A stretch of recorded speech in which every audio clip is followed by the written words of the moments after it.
नमस्कार। प्रादेशिक समाचार के साथ मैं पूनम किरकेट्टा। पहले मुख्य समाचार। राज्यपाल रमेश बैस ने रांची हिंसा मामले में डीसी, डीजीपी और अधिकारियों से ली कार्रवाई की जानकारी, उपद्रवियों की पहचान के लिए होर्डिंग्स लगाने के दिए निर्देश। राजधानी रांची के 6 थाना क्षेत्रों में जिला प्रशासन ने दुकान खोलने की समय सीमा 1 घंटे बढ़ा दी है। अब दोपहर 12 से शाम 5 बजे तक खुलेंगी दुकानें। केंद्र सरकार ने ई कॉमर्स, खाद्य व्यावसायिक संचालकों को उपभोक्ता शिकायत निवारण तंत्र में सुधार के लिए 15 दिन के अंदर प्रस्ताव भेजने का दिया निर्देश। और भारत और दक्षिण अफ्रीका के बीच तीसरा T20 क्रिकेट मैच आज विशाखापत्तनम में 5 मैचों की श्रृंखला में बने रहने के लिए भारत को दर्ज करनी होगी जीत। और अब समाचार विस्तार से।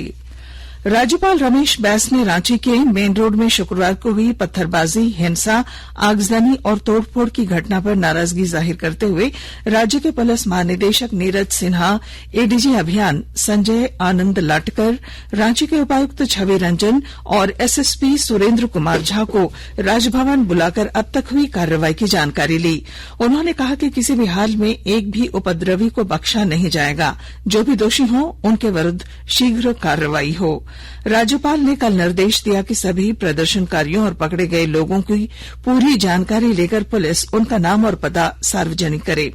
साथ ही शहर में मुख्य स्थानों पर उनकी तस्वीरें होर्डिंग्स में लगवाएं ताकि हर आदमी उन्हें पहचाने और पुलिस की मदद कर सके।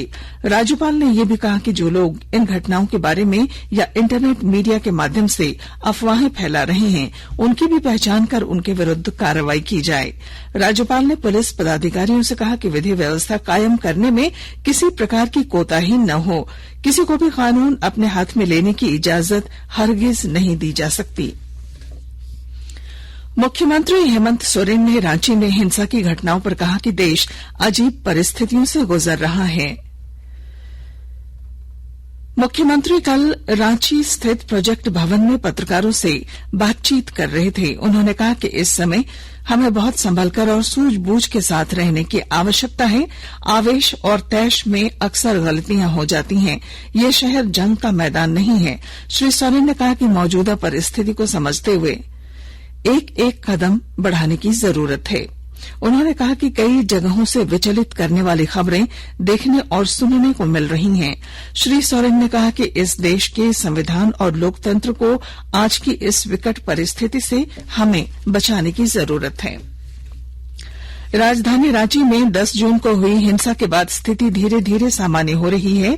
इसे देखते हुए जिला प्रशासन ने 6 थाना क्षेत्रों कोतवाली, डेली मार्केट, हिंदपीढ़ी, चुटिया, लोअर बाजार और डोरंडा में दुकानें खोलने के लिए 1 घंटे की समय सीमा बढ़ा दी है।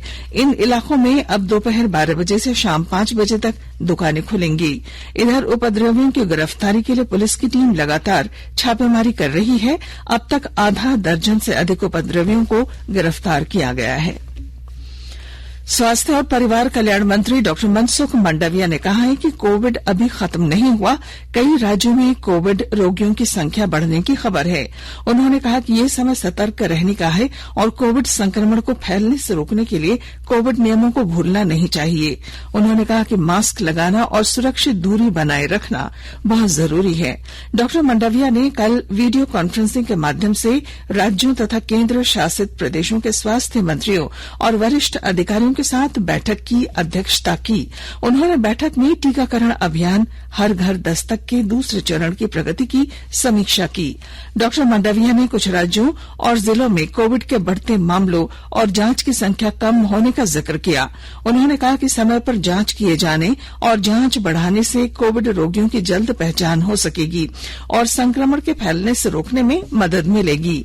स्वास्थ्य मंत्री ने राज्यों और केंद्र शासित प्रदेशों से कहा कि वे निगरानी जारी रखें और देश में नए वेरिएंट की पहचान के लिए जीनोम सीक्वेंसिंग पर ध्यान केंद्रित करें। प्रधानमंत्री नरेंद्र मोदी आज महाराष्ट्र के एक दिन के दौरे पर पहुंच रहे हैं। वे दोपहर 1:45 बजे पुणे के पास देहू में जगत गुरु श्री संत तुकाराम महाराज शिला मंदिर का उद्घाटन करेंगे। वे पुणे के निकट देहू में आयोजित विभिन्न कार्यक्रमों में भी भाग लेंगे। वारकरी संप्रदाय प्रधानमंत्री की इस यात्रा को लेकर उत्साहित है। प्रधानमंत्री नरेंद्र मोदी बांद्रा कुर्ला परिसर में मुंबई समाचार के द्विशताब्दी महोत्सव में भागीदारी भी करेंगे। झारखंड उच्च न्यायालय के न्यायाधीश डॉक्टर एस.एन. पाठक की अदालत में रिम्स में चतुर्थ वर्ग कर्मचारियों की नियुक्ति को लेकर दाखिल याचिका पर कल सुनवाई हुई। अदालत ने रिम्स के चतुर्थ वर्गीय 230 पदों पर हो रही नियुक्ति प्रक्रिया पर रोक लगा दी। इसके बाद अदालत ने इस मामले में रिम्स को 18 जून तक जवाब दाखिल करने का निर्देश दिया है। प्रार्थी की ओर से अदालत को बताया गया कि रिम्स प्रबंधन ने चतुर्थ वर्ग के रिक्त पदों पर नियुक्ति के लिए जो विज्ञापन निकाला है उसमें नियमों का पालन नहीं किया गया है। आकाशवाणी के ताजा तरीन समाचारों के लिए आप हमारी वेबसाइट newsonair.com पर लॉग ऑन कर सकते हैं। ताजा समाचार Twitter handle @AIR news alerts और Facebook page all India radio news पर भी उपलब्ध हैं। आप प्रादेशिक समाचार एकांश के Twitter handle @AIR news _Ranchi और फेसबुक इंस्टाग्राम पेज तथा YouTube channel AIR news Ranchi पर भी हमारे बुलेटिन सुन सकते हैं। प्रादेशिक समाचार आप आकाशवाणी रांची से सुन रहे हैं और अब पेश है कोरोना से बचाव के कुछ संदेश। कोविड-19 से बचाव और सुरक्षित रहने के 3 उपाय। मास्क लगाएं, 2 गज दूरी है जरूरी, सुरक्षित दूरी रखें, हाथ और मुंह साफ रखें।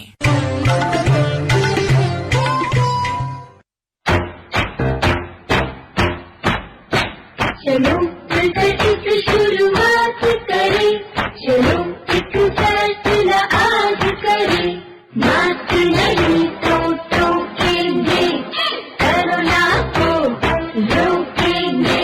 चलो एक इरादा करते हैं, चलो एक इरादा करते हैं, मास्क नहीं तो टोकेंगे, कोरोना को रोकेंगे।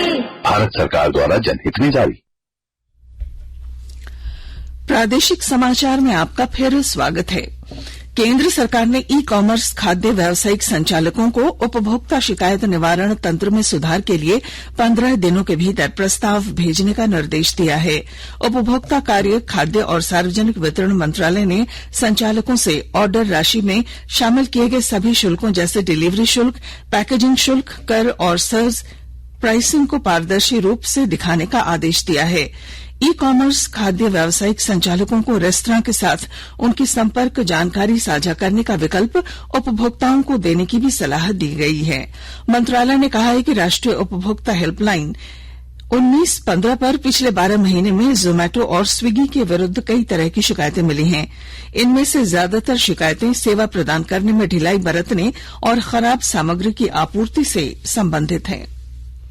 दुमका के उपायुक्त रविशंकर शुक्ला और पुलिस अधीक्षक अंबर लकड़ा ने कल वीडियो कॉन्फ्रेंसिंग के जरिए खनन टास्क फोर्स की बैठक की। इस दौरान उपायुक्त ने सभी थाना प्रभारियों से हर हाल में अवैध खनन पर रोक सुनिश्चित करने का निर्देश दिया है। इधर उपायुक्त ने एक अन्य बैठक के दौरान दुमका के फूलो झानो मेडिकल कॉलेज में पढ़ाई और जरूरी सुविधाएं सुनिश्चित कराने का निर्देश दिया। राज्य सरकार ने भारतीय प्रशासनिक सेवा के पदाधिकारी सूरज कुमार को उच्च शिक्षा निदेशक का अतिरिक्त प्रभार सौंपा है।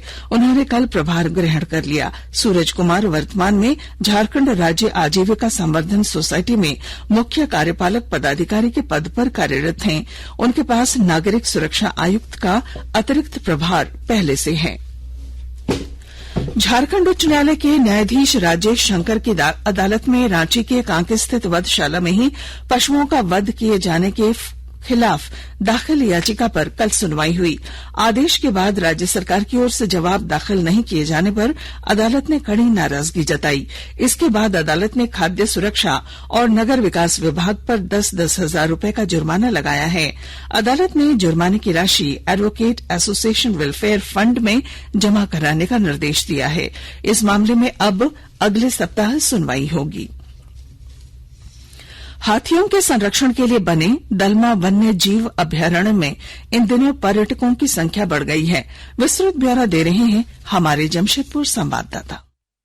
हाथियों के लिए संरक्षित दलमा वन्य जीव अभ्यारण्य इन दिनों पर्यटकों की खास पसंद बना हुआ है। पिछले 3 माह में यहाँ 14,767 पर्यटक आए और दलमा की हरी वादियों का दीदार कर अपनी छुट्टी का आनंद लिए। वर्तमान में भी पर्यटकों का आना जारी है। पहाड़ी, घने जंगल, वन्य जीव के साथ यहाँ के गेस्ट हाउस एवं म्यूजियम पर्यटकों को आकर्षित कर रहे हैं। सबसे खास वर्तमान में हाथियों का झुंड जो काफी आसानी से दिख रहे हैं। 193 वर्ग किलोमीटर एरिया में फैले दलमा की चोटी से जमशेदपुर दिन में जितना विहंगम एवं खूबसूरत दिखता है, रात में यह शहर टिमटिमाते तारे की तरह नजर आता है। कोरोना महामारी की वजह से 1.5 साल से ज्यादा वक्त तक यहाँ पर्यटकों के आने पर पूरी तरह से प्रतिबंध लगा दिया गया था। राजेश कुमार लालदास, आकाशवाणी समाचार, जमशेदपुर।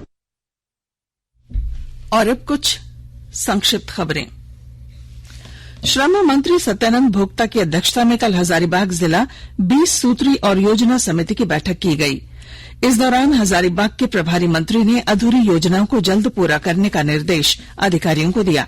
झारखंड के राजस्व पार्षद अमरेंद्र प्रताप सिंह ने रामगढ़ जिले का दौरा कर उपायुक्त सहित अन्य अधिकारियों के साथ बैठक की।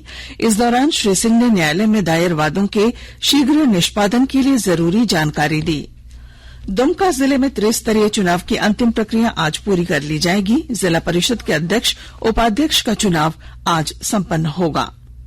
साहिबगंज जिले में 19 जून से शुरू होने वाले पल्स पोलियो अभियान की सफलता को लेकर उपायुक्त रामनिवास यादव ने चिकित्सकों और स्वास्थ्य कर्मियों के साथ कल बैठक कर जरूरी दिशा निर्देश दिए। क्रिकेट। भारत और दक्षिण अफ्रीका के बीच 5 मैचों की श्रृंखला का तीसरा अंतर्राष्ट्रीय T20 क्रिकेट मैच आज विशाखापत्तनम में खेला जाएगा। मैच शाम 7 बजे से शुरू होगा। श्रृंखला में बने रहने के लिए भारत को इस मैच में जीत दर्ज करनी होगी। इससे पहले भारत 2 मैच हार चुका है। खेलो इंडिया यूथ गेम्स 2021 का कल समापन हो गया। हरियाणा कुल 137 पदक के साथ तालिका में शीर्ष पर रहा। उसने 52 स्वर्ण, 39 रजत और 46 कांस्य पदक जीते। महाराष्ट्र 125 पदक जीतकर दूसरे स्थान पर रहा। खेलो इंडिया यूथ गेम्स में झारखंड के खिलाड़ियों ने भी शानदार प्रदर्शन किया। झारखंड की बालिका फुटबॉल टीम उप विजेता रही, जबकि कई एथलीटों ने राष्ट्रीय रिकॉर्ड बनाए। और अब अखबारों की सुर्खियां। राज्य से प्रकाशित सभी अखबारों ने रांची हिंसा मामले में राज्यपाल की बैठक और राहुल गांधी से प्रवर्तन निदेशालय की पूछताछ की खबर को प्रमुखता से प्रकाशित किया है। राज्यपाल ने पूछा, वाटर कैनन, आंसू गैस और रबर बुलेट का उपयोग क्यों नहीं किया गया? उपद्रवियों के होर्डिंग लगाएं, शीर्षक को प्रभात खबर ने पहले पन्ने पर प्रकाशित किया है। दैनिक जागरण ने राज्यपाल के बयान, शहर में टंगवाएं दंगाइयों की होर्डिंग को पहली सुर्खी बनाई है। पूर्व कांग्रेस अध्यक्ष राहुल गांधी से नेशनल हेराल्ड मामले में पूछताछ की खबर को दैनिक भास्कर, रांची एक्सप्रेस, अंग्रेजी दैनिक द टाइम्स ऑफ इंडिया ने पहले पन्ने पर प्रकाशित किया है। वहीं अंग्रेजी दैनिक हिंदुस्तान टाइम्स ने राहुल गांधी से पूछताछ के खिलाफ कांग्रेस के विरोध प्रदर्शन की खबर को प्रमुखता से प्रकाशित किया है। और अब अंत में मुख्य समाचार एक बार फिर। राज्यपाल रमेश बैस ने रांची हिंसा मामले में डीसी, डीजीपी और अधिकारियों से ली कार्रवाई की जानकारी, उपद्रवियों की पहचान के लिए होर्डिंग्स लगाने के दिए निर्देश। राजधानी रांची के 6 थाना क्षेत्रों में जिला प्रशासन ने दुकान खोलने की समय सीमा 1 घंटे बढ़ा दी है। अब दोपहर 12 से शाम 5 बजे तक खुलेंगी दुकानें। केंद्र सरकार ने ई कॉमर्स खाद्य व्यावसायिक संचालकों को उपभोक्ता शिकायत निवारण तंत्र में सुधार के लिए 15 दिनों के अंदर प्रस्ताव भेजने का दिया निर्देश। और भारत और दक्षिण अफ्रीका के बीच तीसरा T20 क्रिकेट मैच आज विशाखापत्तनम में 5 मैचों की श्रृंखला में बने रहने के लिए भारत को दर्ज करनी होगी जीत। और इसके साथ ही आकाशवाणी रांची से प्रादेशिक समाचार का ये बुलेटिन समाप्त हुआ। नमस्कार।